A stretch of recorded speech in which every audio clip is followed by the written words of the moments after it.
चिराग तले अंधेरा होना। मुहावरे का अर्थ।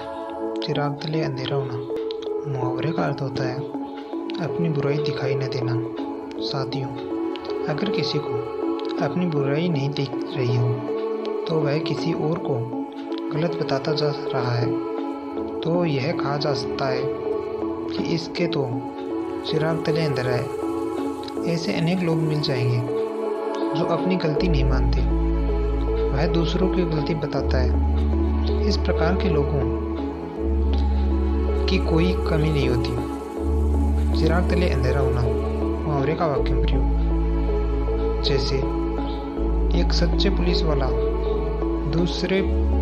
दूसरों को पुलिस में भर्ती होने के लिए जागरूक करता है, और उसका खुद का बेटा गलियों में फिर रहा है। सच कहा है कि चिराग तले अंधेरा होता है।